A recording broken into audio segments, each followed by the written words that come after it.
Will Mercedes sacrifice Kimi how they did it with for Lewis? They sacrificed Bottas for Lewis to win. Will they do that same for Russell? I don't think so because Kimi is a rookie. I mean, yes, last season he drove for Mercedes, but he's still quite young and he's still learning a lot.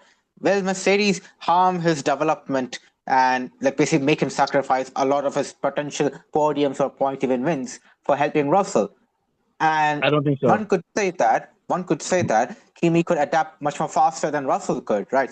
Let's say someone says Russell's a bit of a stubborn ass, which I kind of tend to agree.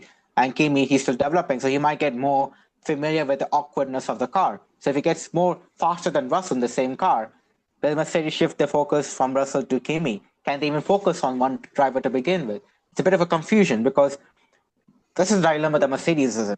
If Well, we Kimi know is that Mercedes faster than Russell, there's a Mercedes is dilemma. Mercedes is a democratic team. When Rosberg was beating this guy, they let him do it. The only person they made step back was Bottas. From what I can see, I'm not Kimi. Antonelli is not going to be used as a guinea pig. It's not going to be used as a sacrificial lamb for Russell because I think Toto Wolff is also looking at Kimi. Kimi has more raw talent, and he's also like Verstappen in that they were talking about him when he was 16 years old. I don't think. I think Toto Wolff will let these guys fight it out and prove who's number one. I think so. Now he But might listen more. the Mhm. problem with that is someone else can come take the championship. Someone else can come jump and take the championship. The It might drivers' not be Max. championship, yeah. Yeah, it might not be Max, but it might be someone else who can see the chaos happening at Mercedes, swoop in and take the championship, but being more consistent. That's what I'm Well, trying to say is that last year, Kimi's defense has been much more stronger than I expected because you've seen, right, in Mexico, he didn't Russell that pass. He didn't, same in Miami. He was not letting Russell pass, right? That happened same in Qatar as well. And then same in well, Bahrain it's a for a risk. while. It's a risk they'll have to take. Mercedes, same thing with McLaren. McLaren didn't really do team orders. McLaren let those guys. It was all about the car at McLaren. So my thing is that with Mercedes, maybe their focus is just on the car, and they hope they will get lucky. But they're definitely going to win the constructors for sure.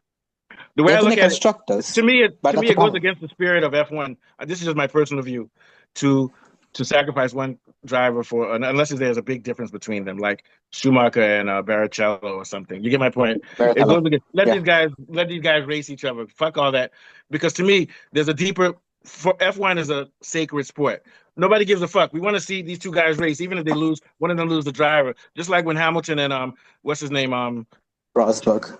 no, not Rosberg, Hamilton and Alonso. They Alonso? lost out to Ferrari, but who cares? It was beautiful to see those guys go against each other. And McLaren has continually had a history of not doing favorites for their drivers. They even had Jenson Button beat Hamilton one year. So my thing is, I don't know what Mercedes will do, but they already have the constructors. Maybe they have it in hand for them to try to put George Russell above Antonelli. It may even backfire, especially if Antonelli is better than him. It may backfire this year, just like it almost backfired with McLaren when they were helping what's his name a little bit more than Lando. Piastri. Piastri, they were helping him. So because you can't predict what's going to happen. Just let these guys race each other and see what happens. But we'll see. What are your thoughts That's so the far? problem, though. Oh yeah, what are you going to say? Go ahead. That's the problem. With Max, it's a clear number one. Aja, he can do a crash K 2.0 for all I care to get Mm-hmm. Max a win, right? That is how desperate Red Bull are to keep Max Verstappen. I don't see the desperation from Toto Wolff to Yeah, but keep there's not a Russell close. either. But those guys aren't close. Hadja is nowhere near close to Verstappen in technical skill. You if even if George Russell came to Red Bull, they wouldn't treat Russell as a number two if he came to Red Bull tomorrow at that level. You get my point? Because I get what you're trying to say. Hadja I get hasn't what you're earned trying the to say. right. He hasn't earned the right yet to get preferential treatment at all at Red Bull. I And we mean, know Red Bull is as long as Max exists, no one can get preferential treatment other than Max himself. but I think that if Max went to Mercedes and was driving against George Russell, they would get equal treatment. No, Or it'll be complete if Russell went chaos. to yeah, It'll be a if complete Russell went to chaos. see, you'll never have Russell go to Red Bull because Red Bull will not bring anybody that's other than Max.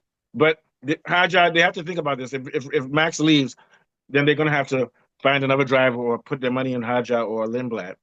Anyway, what are your thoughts of Folabi? Yeah. Yeah, the way it We're is, almost done. Haja for me, based on the past and the new regulations, is somewhat of an unknown quantity. You never know what you're going to Yeah. get from him. I'm not too optimistic. He just looks like a steady Eddie, in my own opinion. But for Max, if you look at the 2026 rules, the rules collectively reward precision, adaptability, race intelligence, and confidence in very unstable conditions. These are attributes that Max Verstappen thrives at. So I have a feeling that because of all this, no matter what comes at him, if he gets a good balance, well-balanced car, he will remain competitive, at least for some phases of the season. Whether constructors, Red Bull are going to shave it, I don't know. But Okay. what I feel is that he's one of the drivers best suited to the 2026 era, whether you like it or not. In terms of adaptability and unpredictable conditions, Max is elite. That's just what I see. Also Alonso. But the And also question is, Alonso as well. But the problem with but Alonso the is question, that will his car give him the confidence to show his yeah, car? the engine is the big question now. But the Yeah, aero is great. That car is built for him, and that's the Batmobile. That motherfucker could win if that car has half as much. absolutely. If they could sort out their engine, that boy could win, man. But let's go back to Mercedes before we close. Do you agree with uh Roman that these guys should shit all over Antonelli to help Russell win, so that they can make sure they win the drivers' championship? Well, You can't do that to Antonelli. I promise you. That's such disrespect. But go ahead. What do you think? yeah, for me, Russell is still their ace driver. And Yeah, I agree. yeah, and the way the things are, they have a fantastic machine. From the early testing, we can see that Mercedes is flexing his muscles in terms of engine power and everything. But in my own opinion, Russell is still the driver to put your money on. Kimi Antonelli, his performance is not going to be any different from last season. Speculative, brilliant in I think odd he's going to get race. better. You remember he was legitimately beating Russell on low grip tracks. He was legitimately beating him Yes, on but low grip there's tracks. a reset here, and don't forget that he's still very young. Yeah, And but the thing is that he has better grip. So what I'm trying to say is he's beating him on those tracks will still be low grip this year. Those tracks will be low oh, grip. oh yeah, absolutely. The point I'm making is that guy is too talented, and the question is should they don't even respect Russell enough that they're saying that they still want Verstappen, that they would get rid of. Toto Wolff is making it clear. So my thing is that there's no way Mercedes is going to build that team around Russell. Now they may make Russell the number one driver. They won't. But For one now. thing they can't deny is the fact that Russell is intelligent when it comes to science and engineering. And in this kind of era, where your knowledge of the way the car is important, you put your money on Russell any day. Okay, so here's the thing. Maybe for this year, but I'd be honest with you. In a year and a half, I see Antonelli beating Russell. His ceiling is much higher than, and not only that, Oh, Antonelli's not dumb either. he has a He's not higher dumb. talent ceiling. He was doing 116s. He's learning the car very well. So, and we don't know much of Antonelli because he looks like a quiet kid. That guy, we don't know how much work he's doing. I believe he's doing a lot of work. You get my point? So he may not and remember Mercedes let George Russell come and supplant Hamilton. Now, what were you gonna say, Roman? I said I think they'll make Russell the number one driver, but they're not gonna. I mean, you They're kind not of gonna build have a team to. around him. They're not gonna do where they don't give. They're gonna give him all the upgrades and not give it to Kimi. I don't think they're gonna do that type of thing. Go ahead. What were you saying?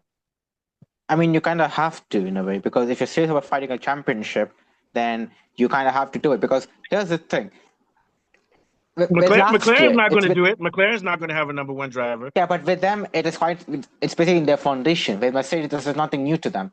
Sacrificing one driver for the another, it's nothing new to them. But with McLaren, they've never really have done this before, right?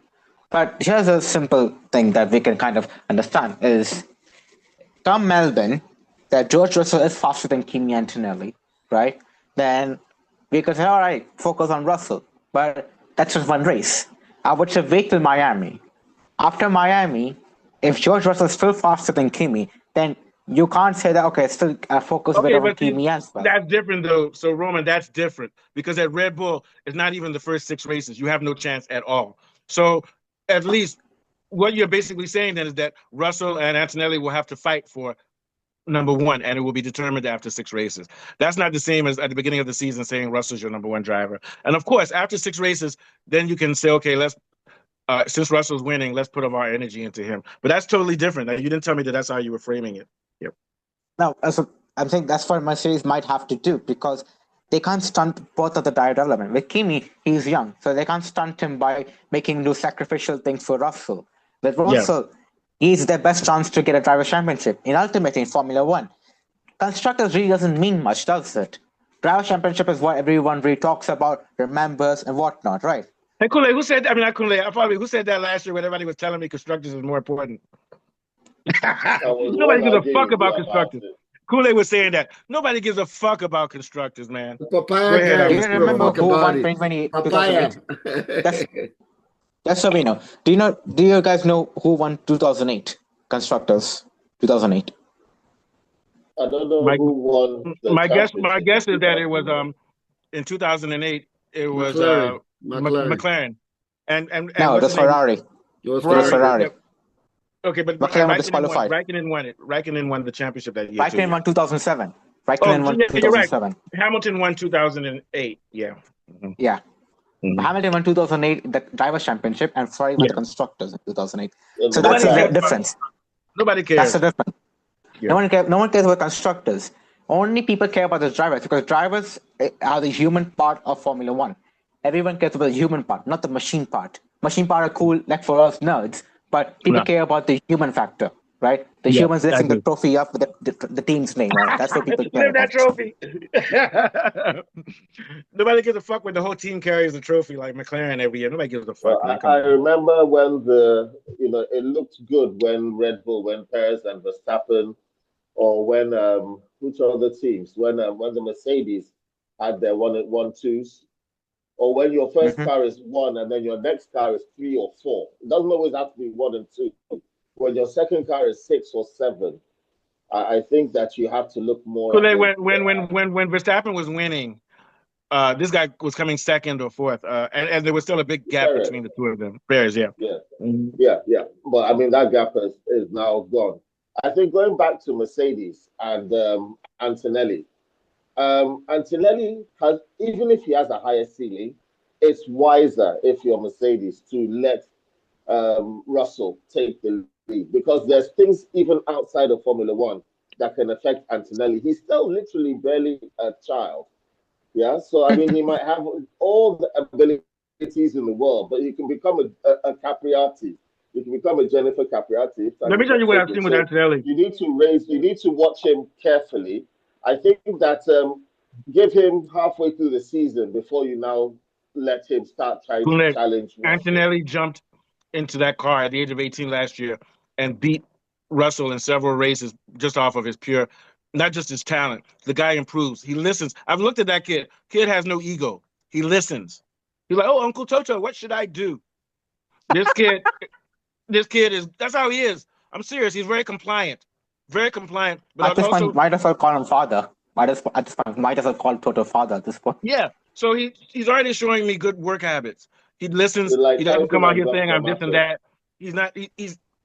So to me, I'm projecting that this guy is going to be a world champion in maybe 5 years or so. I'm serious. He's going to be a world champion. Anyway, last starts. It might be sooner. Yeah. Okay. Last starts are following me. Let's get out of here, man. You're absolutely right. Kimi Antonelli's talent ceiling is still very high. He has a lot of potential. And you're right, he could be a world champion in a couple of years' time. But his level of maturity for this season is still a little bit short, I feel. So you didn't believe he was mature last season? It was pulling off stuff. Why would it change this year? He crashed into Max last year. Oh yeah, well that wouldn't be immature. That would actually be if he did that on purpose. If he did that on purpose, if he crashed into Verstappen on purpose last year, that even shows he's even better because he's a team player. You have to be ruthless like that. I'm serious. I'm not joking. He's a team player because it means that he's cold-blooded. He